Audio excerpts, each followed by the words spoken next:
목요일입니다. 우리는 매주마다 믿음 이야기를 나눕니다. 우리가 2023년도에 믿음 이야기를 나누면서 맨 처음에 했던 이야기는 하나님을 알 수 있는 원리가 무엇인가 이거였습니다. 우리는 하나님을 계시를 통해서만 알 수 있다는 겁니다. 그래서 계시라고 하는 것은 하나님께서 스스로를 드러내시는 일입니다. 그리고 하나님의 계시를 모아놓은 것이 성경입니다. 성경은 하나님께서 자신을 드러내시며 또한 하나님의 백성들을 위해서 하나님의 일하심을 이야기하는 계시의 모음입니다. 우리가 성경을 읽기 위해서는 전제가 있어야지만 되는데 그것이 뭐냐면은 공동체의 신앙 고백입니다. 이 공동체가 성경은 하나님의 말씀입니다라고 하는 신앙적 고백을 하는데 그 신앙적 고백을 바탕으로 해서 우리는 성경을 읽어야지만 된다는 거예요. 두 번째는 뭐냐면은 성령 하나님을 의존하는 겁니다. 우리들이 성경을 읽을 때 내 능력으로 읽는 게 아닙니다. 또 내가 갖고 있는 지식으로 또는 지혜로 성경을 읽지는 못합니다. 우리는 성령 하나님을 의존함으로 말미암아서 성령 하나님께서 우리들에게 말씀하시는 그 말씀을 이해를 하면서 성경을 읽을 수가 있다고 하는 겁니다. 우리가 성경 읽는 것을 삼위일체적으로 생각을 한다면은 뭐 정확한 의미는 아닙니다만은 이렇게 생각을 할 수가 있어요. 성부 하나님은 말씀을 하셨고 성자 예수님은 그 말씀에 순종하셨습니다. 그리고 성령 하나님은 우리에게 말씀을 증거하십니다. 이 말씀하심으로 말미암아 뭐냐면은 우리들에게 하나님이 누구신가를 계시를 하신 것이고 순종하심으로 말미암아서 계시를 따라가는 삶이 무엇인가를 얘기를 해주십니다. 그리고 성령 하나님께서는 이 말씀을 성부 하나님과 또한 성자 예수님을 통해서 이룩하신 말씀을 증거하십니다. 그리고 이것은 우리들의 그 삶 가운데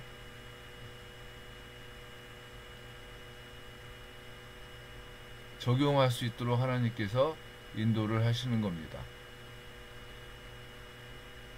우리가 성경을 읽을 때 주의해야지만 되는 것 가운데 하나가 뭐냐면은 성경은 인간의 언어로 만들어졌다고 하는 거예요.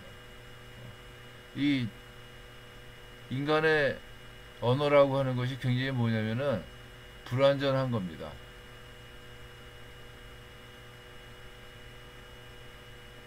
또 인간의 언어라고 하는 게 대면에서 말하는 거하고 쓰여진 글로 읽는 거하고는 또 굉장히 그 의미에서 차이가 많이 납니다. 그렇기 때문에 성경이 인간의 언어로 만들어졌기 때문에 필요한 것이 뭐냐면 해석이라고 하는 겁니다. 또 우리가 얘기했듯이 성경이라고 하는 거는 우리와는 다른 환경과 사회적 환경에서 오랫동안 만들어진 거기 때문에 시대적으로 차이가 많이 납니다.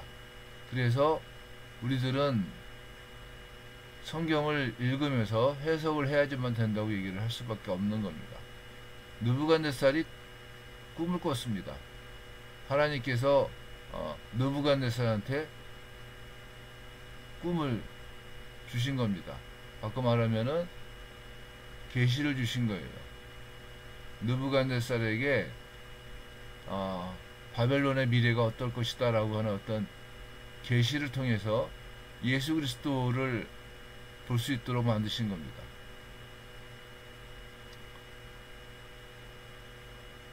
꿈을 꾸고 이게 참 그 신기한 것이다 라고 생각을 했는데 문제는 뭐냐면은 두 가지예요. 첫째는 꿈 내용을 모르는 겁니다. 꿈 내용이 생각이 안 나요. 꿈 내용을 모르니까 해석이 안 되는 겁니다. 그래서 느부갓네살은 바벨론의 그 학자들이라든가 아니면은 무슨 술사들한테 꿈 내용도 가르쳐주고 해석도 가르쳐달라고 얘기를 하고 있는 거예요. 그게 이제 다니엘서에 나오는 얘기 아닙니까? 모든 사람들은 어떠냐면은 꿈 내용을 알 수 없으니까 해석이 안 된다고 얘기를 하고 있는 거였어요. 그때 이제 다니엘이 그 꿈 내용과 또는 해석을 동시에 얘기를 해주는 겁니다. 다니엘이 하나님께서 역사하심을 의지해서 느부갓네살이 꾼 꿈을 어떤 꿈을 꿨다고 하는 것을 얘기를 해주었고 또한 그 해석을 얘기를 해줬다고 하는 겁니다. 그리고 역사로 볼 때 느부갓네살의 그 꿈이 이루어졌다고 하는 거예요. 문제는 뭐였었냐면 꿈 내용도 모르고 해석도 안 되는 거죠. 우리들이 성경을 읽을 때도 마찬가지입니다. 우리들이 성경을 읽을 때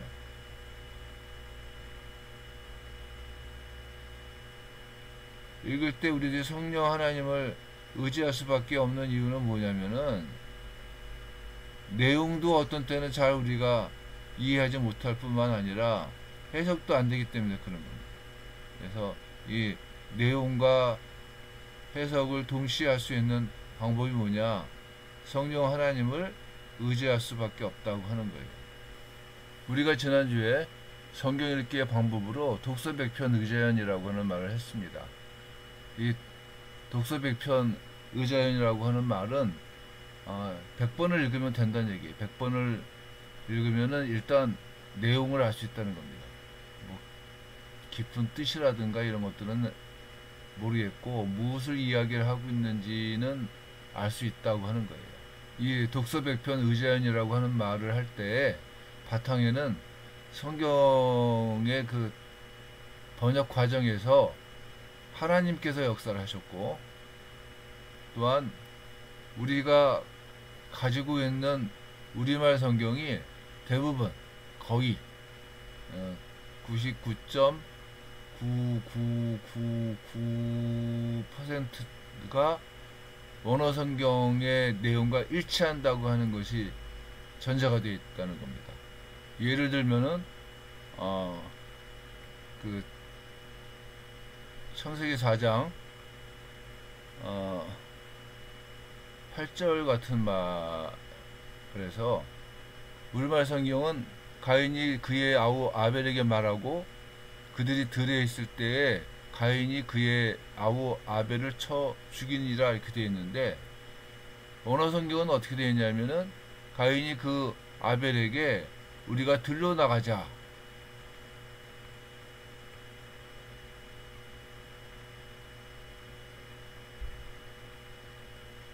요 말을 했다고 써 있는 거예요.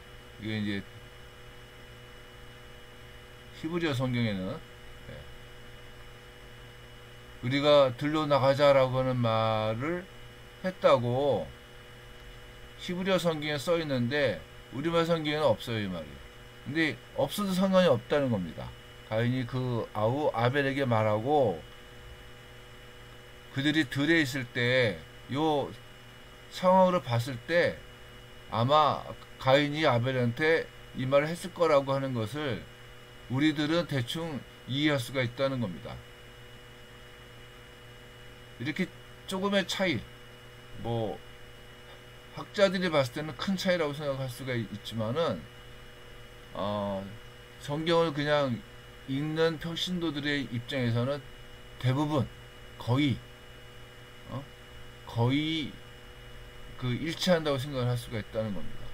그래서 독서백편 의자연은 내용을 이해할 수 있을 때 참 좋은데 그렇기 때문에 성경을 여러 번 읽으면서 필요한 게 뭐였느냐? 성령 하나님의 도우심이 아주 절대적으로 필요하다고 얘기를 하는 겁니다. 그리고 성경 읽기의 방법 가운데 또 하나가 뭐냐면은 묵상입니다. 말씀 묵상을 어떻게 하느냐 하는 거예요.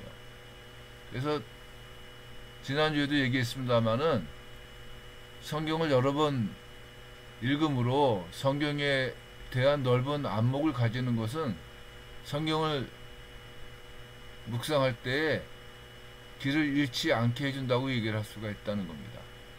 성경을 반복해서 읽음으로써 지나치기 쉬운 섬세한 부분들 또 그런 거는 묵상을 통해서 이해할 수밖에 없다고 하는 거예요.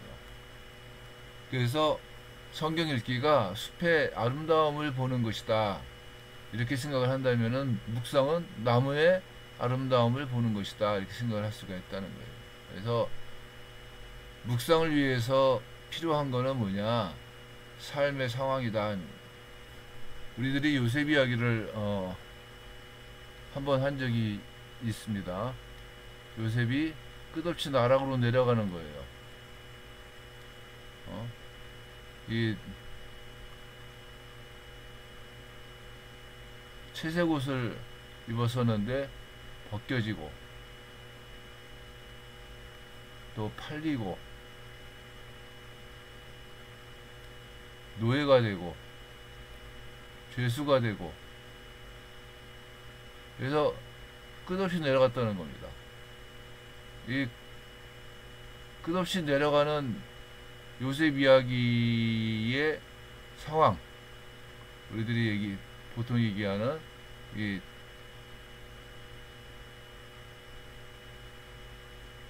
상황과 나의 삶, 나의 상황을 연결시킬 수 있도록 해주는 것이 뭐냐면 성령 하나님께서 해주시는 일이에요. 그것이.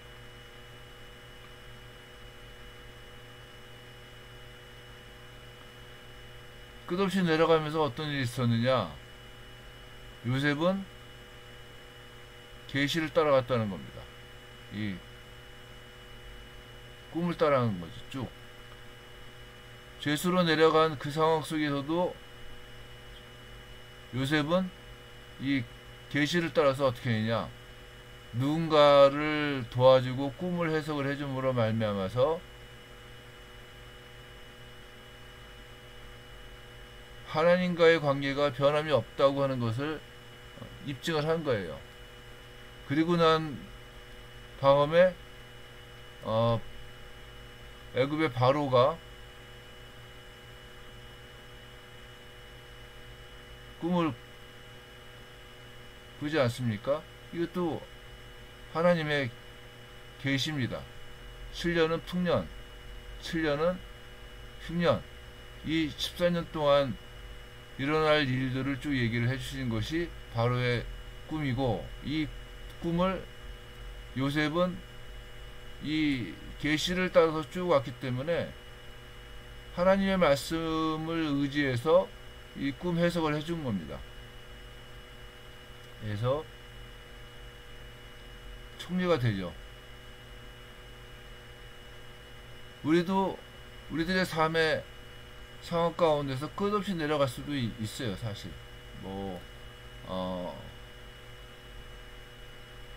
어려울 수가 있죠. 우리가 그럼에도 불구하고 우리들이 요셉 이야기를 묵상을 하면서 뭘 봐야지만 되느냐? 이 계시를 따라간 자의 모습이 어떻게 나중에 결론이 나는가를 볼 수가 있다는 겁니다.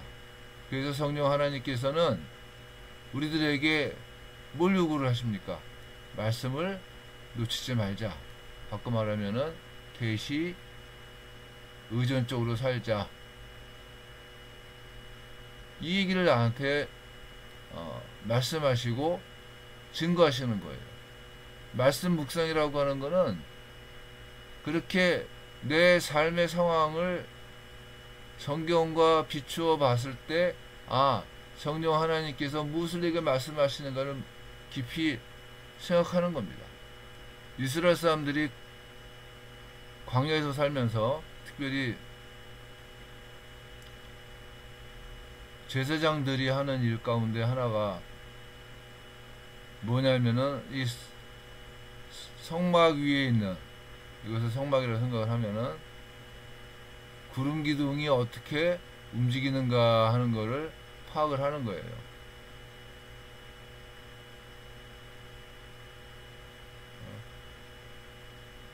그래서 제사장은 구름 기둥이 움직이면은 나팔을 불죠.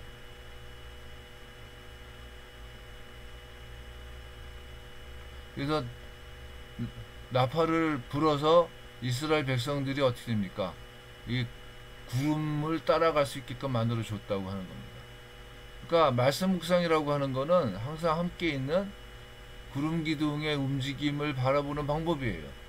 우리가 말씀을 묵상함으로 말미암아서 하나님의 움직임을 따라서 순종할 수 있는 삶, 하나님의 움직임을 순종해서 그 음성을 따라서 이렇게 이동할 수 있게끔 만드는 게 뭐냐? 말씀 묵상이라고 하는 겁니다.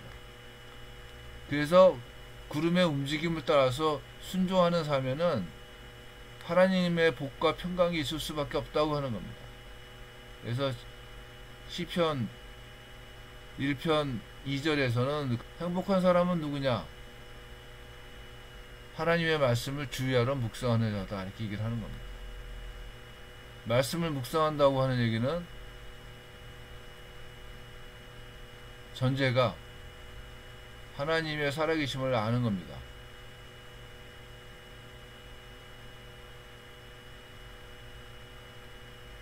두 번째는 살아계신 하나님께서 말씀하신다고 하는 것을 믿는 거예요. 그리고 세 번째는 그 말씀을 성경을 통해서 얘기하신다고 하는 것을 아는 겁니다. 네 번째는 말씀을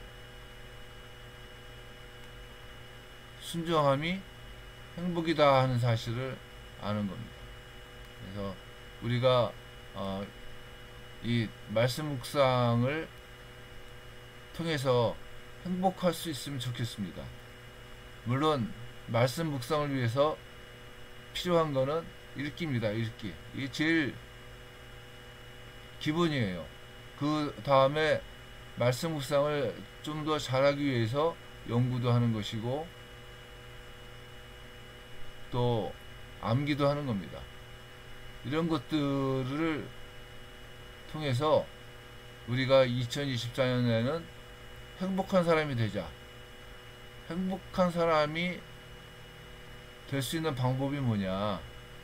하나님 말씀에 있다고 하는 것을 우리들이 말씀 묵상을 통해서 확인해 나가는 한 해가 되기를 바랍니다.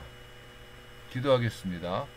은혜를 오신 하나님 함께 해주시고 또한 하나님께서 우리들을 복주심을 믿습니다. 말씀을 통해서 행복한 2024년도를 만들 수 있도록 도와주시옵소서.